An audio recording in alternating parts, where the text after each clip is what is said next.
Hey, what's up everyone? Welcome back to another video. Found a really cool ruin. This is the ruin that I was posting up the drone footage about that was near my winter camp.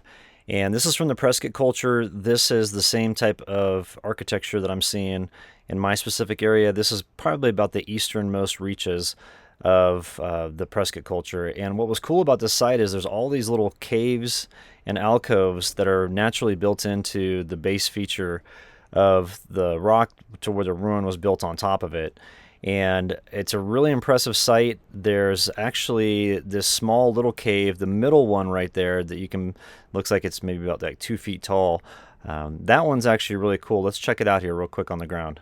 Now, walking up here, I made a bunch of noise and racket before I got real close just to see if there was anything inside. But it was vacant, just a few small animal droppings, nothing major. And before I left this site, I actually came back down here and poked my head inside of it.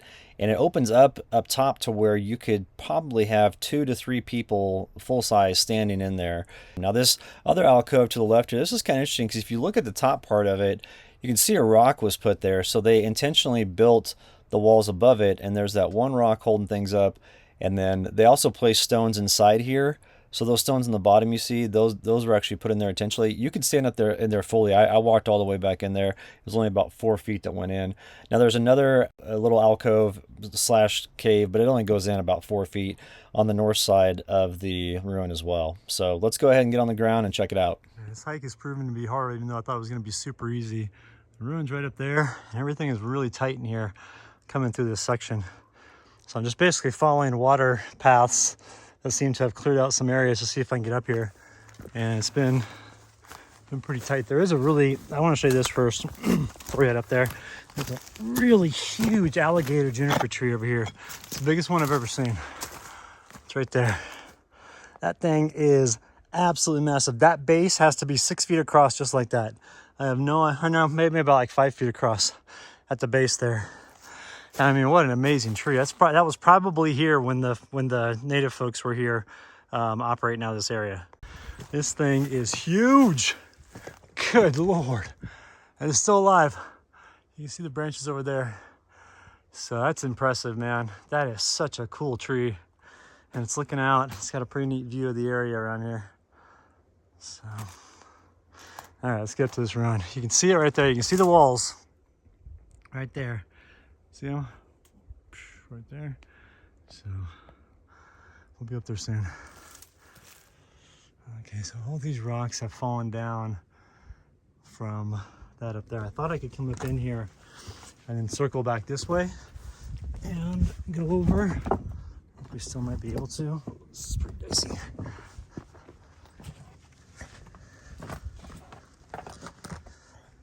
This is not ideal hiking. Alright, we're gonna get up in this way over here. See, what I think is interesting are all these caves down here. Look at this. This is actually one you can get in. Wow. I don't want to go in there just in case if there's some animals and stuff. It actually doesn't, it just looks like it stops there, but that's pretty cool. This little cave to be down here. Let's see. I'm gonna watch my step. These stones are dicey.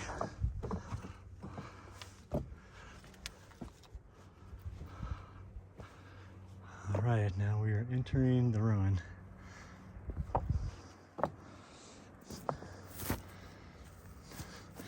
And there's some construction going on over there. I don't know what that is. It looks like a rock pit. Oh, that's a gravel pit.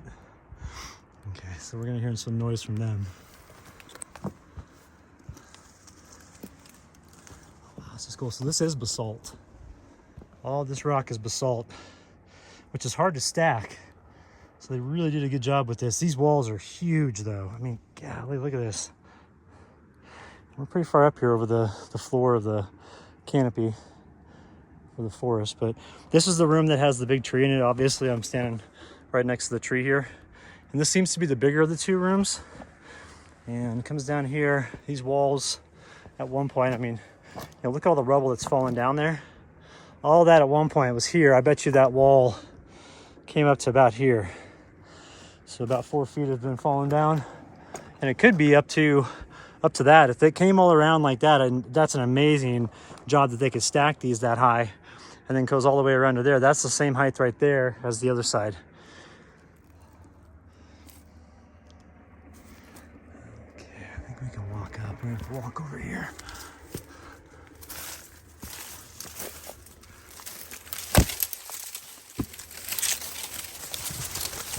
Oh, this room is so cool. Look at this. Let me back it out a tad.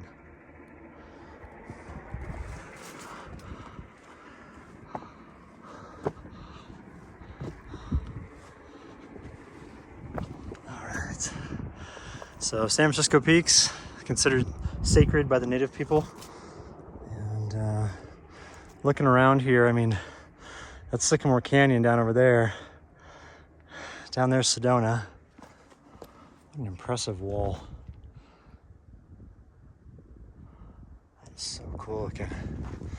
I'm looking this way, looking around.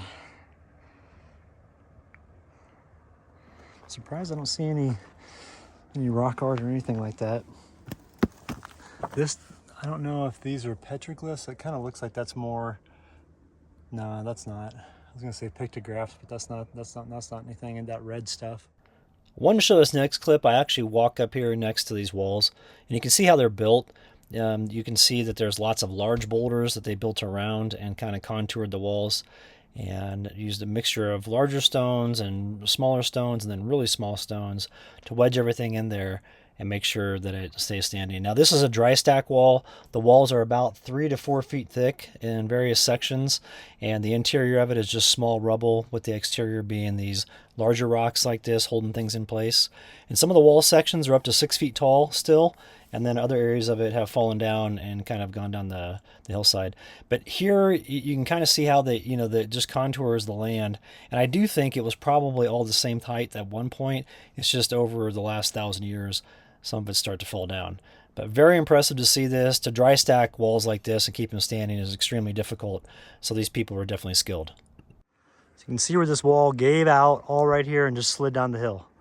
Because if we come over this way, you can see a pretty large gap in that wall right there. So if this, if all this debris that was down here actually was on this wall and came out like this and then went up this way, imagine how impressive this whole ruin would look with that wall intact. I think that'd be just an amazing thing to see. Yeah, and you can see it kind of looks like it gave way right here, and everything else came falling down, and all this sloughed down right here, and just a massive amount of effort. I mean, how many stones do you think were used in the construction of these walls? They're not like, it's not like the biggest ruin I've ever been to, but it's definitely one that has the most amazing basalt walls. This is by far the most impressive walls I've seen. And these walls are incredible. Look at this right here. This is unreal. Look at the way that they built this. And how cool is that, seeing that lichen all over it?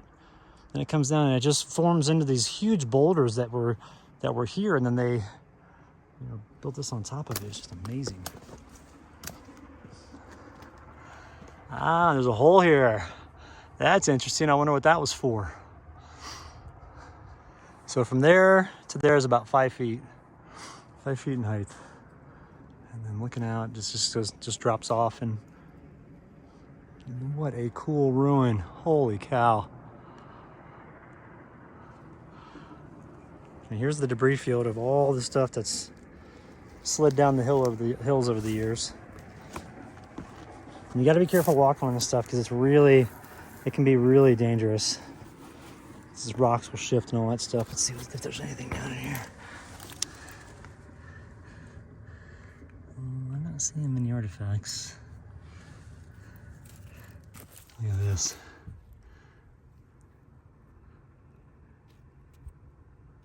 That's something else.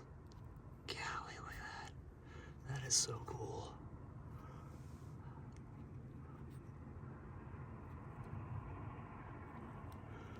Look at a scraping tool.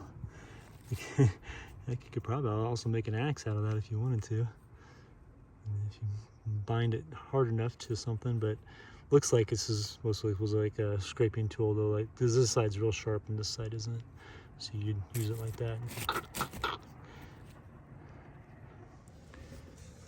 Not a whole lot of artifacts around here, but I did find this just laying on the ground, and you can see that it's been worked. There's different areas where there's like a big chip mark right there where they flaked this out. And then this part right here is razor sharp. That is a razor sharp cutting tool. So it's pretty awesome. This is a little hook that they would use to like get into the meat, and it's pretty cool. I found some other arrowheads and stuff like that, but just not a whole lot of artifacts.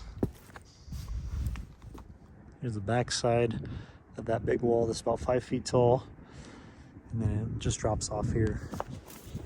Goes down that way. And then those little caves are right around the corner here. One of them was big enough to get into. But looking down, it's about 30 feet down, 25 feet. All right, everybody, that's it for today. Thanks for tuning in, and we'll have another video for you tomorrow. Have a good Saturday.